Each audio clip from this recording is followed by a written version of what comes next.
We have arrived at a unanimous verdict in the challenge to the electoral bond scheme and the amendments introduced to the provision of the Income Tax, the Representation of the People's Act, and the Companies Act, and the RBI. There are two opinions of this court, one authored by myself for Honorable Justice Gavai, Justice Pardiwala, and Justice Manoj Misra, another authored by Honorable Justice Sanjiv Khanna. Both opinions of this court arrive at the same conclusion, though there is a slight variance in the reasoning which has been adopted. The present batch of petitions raises the following issues. A, whether the non-disclosure of information on voluntary contributions to political parties according to the Electoral Bond Scheme and the amendments to Section 29C of the Representation of People's Act, Section 182(3) of the Companies Act, Section 13 A bracket B of the Income Tax Act are violative of the right to information of citizens guaranteed under Article 19(1)(a) of the Constitution. And B, whether unlimited corporate funding to political parties as envisaged by the amendment to Section 182(1) of the Companies Act violates the principle of free and fair elections in Article 14 of the Constitution. I will now proceed to read out the reasoning and the conclusions. Issue 1. Whether the right to information guaranteed by Article 19(1)(a) includes the information of financial contributions made to political parties. The jurisprudence on the right to information, which has emanated from this court, can be classified into two phases. In the first phase, the focus of this court was on the close relationship between open governance and information. The judgments in this phase were premised on the principle that the citizens have a duty to hold the government of the day accountable for their actions and inactions, and they can effectively fulfill this duty only if the government is open and not clothed in secrecy. In the second phase, this court recognized the importance of information to form views on social, cultural, and political issues and participate in and contribute to discussions in the polity.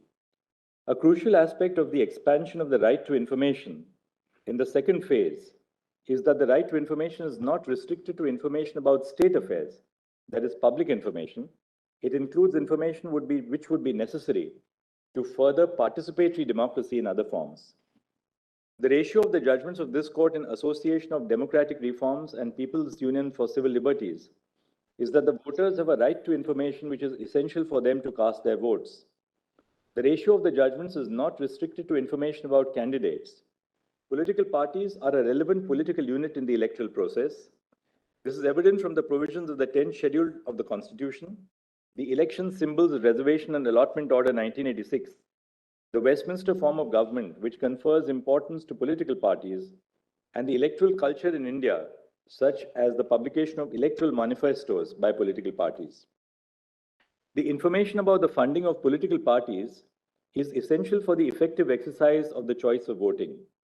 One of the factors which contributes to political inequality is the difference in the ability of persons to influence political decisions because of economic inequality. Economic inequality leads to differing levels of political engagement because of the deep association between money and politics. At a primary level, political contributions give a seat at the table to the contributor. That is, it enhances access to legislators. This access also translates into influence over policy making.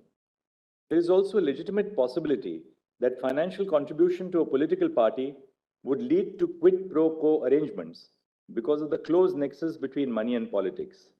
Quid pro quo arrangements could be in the form of introducing a policy change or granting a license to the person making financial contribution to the political party in power. The electoral bond scheme and the impugned provisions to the extent that they infringe upon the right to information of the voter by anonymizing contributions through electoral bonds are violative of Article 19(1)(a). We have applied the proportionality standard to determine if the infringement of the right to information is justified. Issue 2. Whether the infringement of the right to information of the voter is justified for the purpose of curbing black money in the electoral process. The right to information under Article 19(1)(a) can only be restricted based on the grounds stipulated in Article 19(2).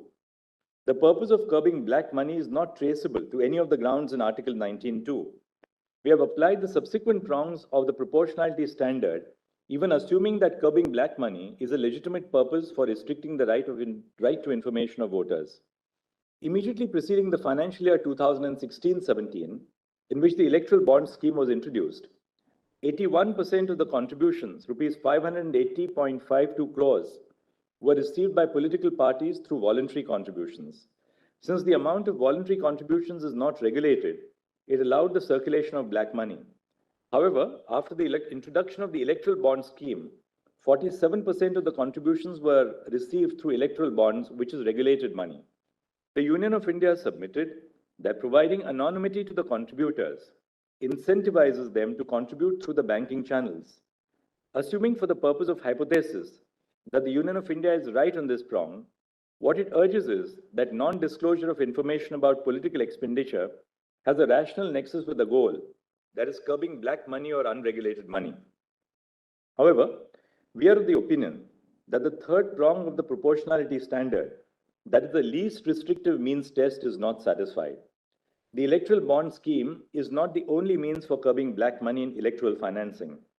There are other alternatives which substantially fulfill the purpose and impact the right to information minimally when compared to the impact of electoral bonds on the right to information. On an overall balance of the impact of the alternative means on the right to information and its ability to fulfill the purpose, for contributions below 20,000 rupees, contributions through other means of electronic transfer is the least restrictive means. For contributions above 20,000 rupees, contributions through electoral trust is the least restrictive means. Thus, the infringement of the right to information is not proportionately justified for the purpose of curbing black money and electoral financing. Issue 3. Whether the infringement of the right to information of the voter is justified for the purpose of protecting donor privacies. Two issues arise for our consideration. A, whether the fundamental right to informational privacy recognized by this court in Justice K.S. Puttaswamy, 9 judges, includes information about a citizen's political affiliation. B, if A above is answered in the affirmative, whether financial contribution to a political party is a facet of political affiliation. The fundamental right to informational privacy, recognized in Justice K.S. Puttaswamy, 9 judges, includes information about a citizen's political affiliation for the following reasons. A, forming political beliefs and opinion is the first stage of political expression. The freedom of political expression cannot be exercised freely in the absence of privacy of political affiliation. Information about a person's political belief can be used by the state at a political level to suppress dissent and at a personal level to discriminate by denying employment or subjecting them to trolls. The lack of privacy of political affiliation would also disproportionately affect those whose political views do not match the views of the mainstream. B, in the specific context of exercising electoral franchise, the lack of privacy of political affiliation would be catastrophic. Information about a person's political affiliation can be used to disenfranchise voters through voter surveillance. Voter databases which are developed through surveillance identify voting patterns of the electors and attempt to interfere with their opinions based on the information collected. For example, the data of online purchase histories, such as the books purchased, which would indicate the ideological leaning of the individual, clothing brands used, which would indicate the social class to which the individual belongs, or the news consumed or the newspaper subscribed, which would indicate political leanings or ideologies, can be used to draw on the relative political affiliation of people. This information about the political affiliation of individuals can then be used to influence their votes. C. At a systemic level, information about political affiliation could be used to engage in gerrymandering, the practice by which constituencies are delimited based on the electoral preference of the voters. Financial contributions to political parties are usually made for two reasons. First, they may constitute an expression of support to the political party, and second, the contribution may be based on a quid pro quo. The law as it currently stands permits contributions to political parties by both corporations and individuals. The huge political contributions made by corporations and companies should not be allowed to conceal the reason for financial contributions made by another section of the population, a student, a daily wage worker, an artist, or a teacher. When the law permits political contributions, and such contributions could be made as an expression of political support, which would indicate the political affiliation of a person, It is the duty of the Constitution to protect them. Not all political contributions are made with the intent of attempting to alter public policy. Contributions are also made to political parties which are not substantially represented. Contributions to such political parties are made purely with the intent of expressing support. It is true that contributions made as quid pro quo transactions are not an expression of political support. However, to not grant the umbrella of privacy to political contributions only because a portion of the contributions is made for other reasons would be impermissible. The Constitution does not turn a blind eye merely because of the possibilities of misuse. Thus, the right of informational privacy extends to financial contributions to political parties, which is a facet of political affiliation. We have applied the double proportionality standard to balance the conflicting rights of the right to information and the right to informational privacy. The Constitution does not establish a hierarchy between the right to information guaranteed under Article 19(1)(a) and the right to informational privacy to political affiliation traceable to Articles 19(1)(a), 19(1)(b), 19(1)(c), and Article 21. The Union of India submitted that Clause 7(4) of the Electoral Bond Scheme balances the right to information of the voter and the right to information privacy. We are of the opinion that Clause 7(4) of the Electoral Bond Scheme does not adequately balance the rights, but rather tilts the balance in favor of the right to informational privacy because A, the suitability prong of the proportionality standard is only partly fulfilled. The non-disclosure of information grants anonymity to the contributor, thereby protecting informational privacy. However, there is no nexus between the balancing measure adopted with the purpose of disclosure of information to the voter. According to Clause 7(4) of the Electoral Bond Scheme and the amendments, the information about contributions made through the Electoral Bond Scheme is exempted from the disclosure requirements. This information is never disclosed to the voter. The purpose of securing information about political funding cannot be fulfilled by absolute non-disclosure. B. We have proceeded to apply the subsequent prongs of the double proportionality standard, assuming that the suitability prong is satisfied.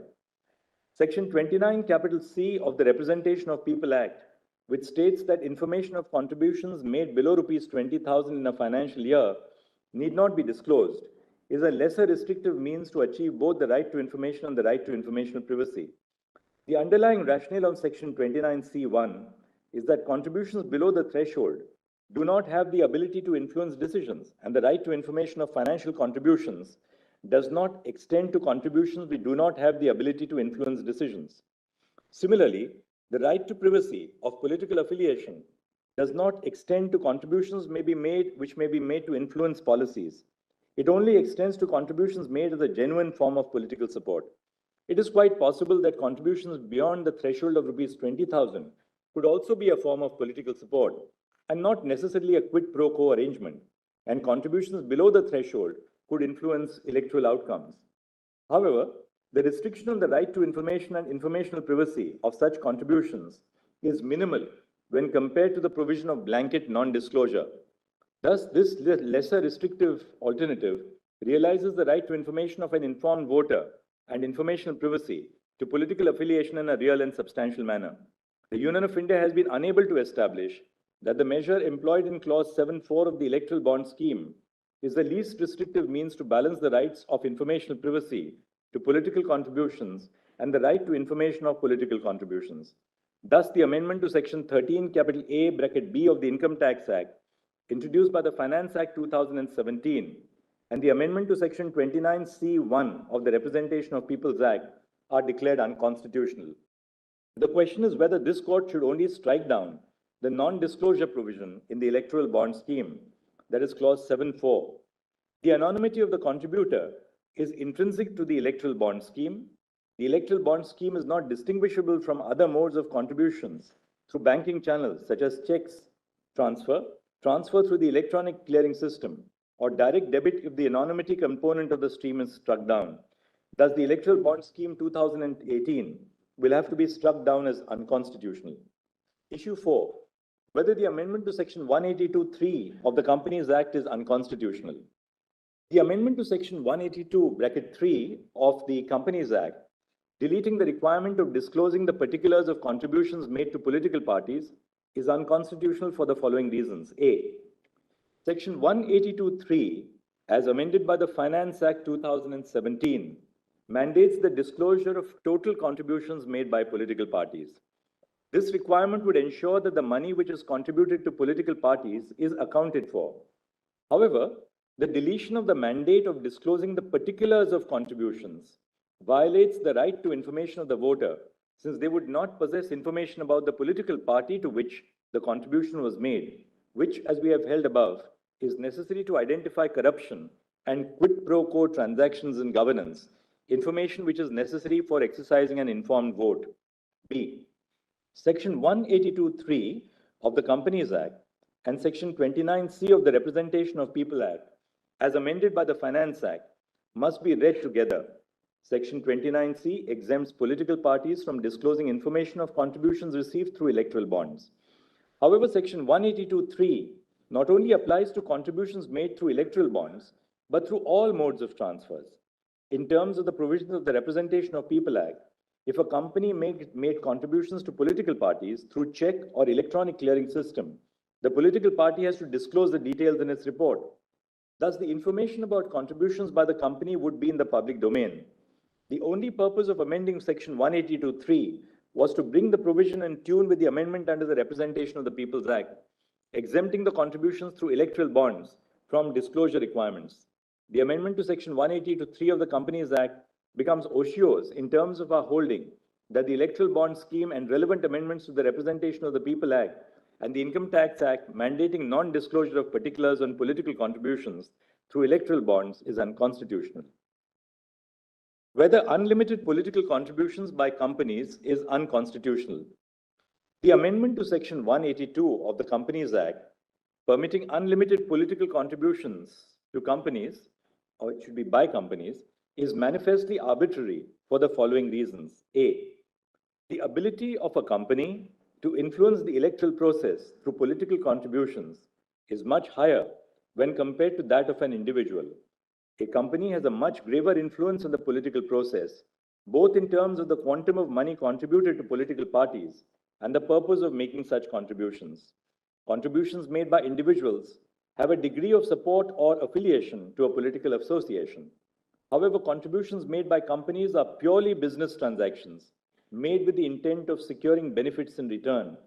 The amendment to Section 182 is manifestly arbitrary for treating political contributions by companies and individuals alike. B.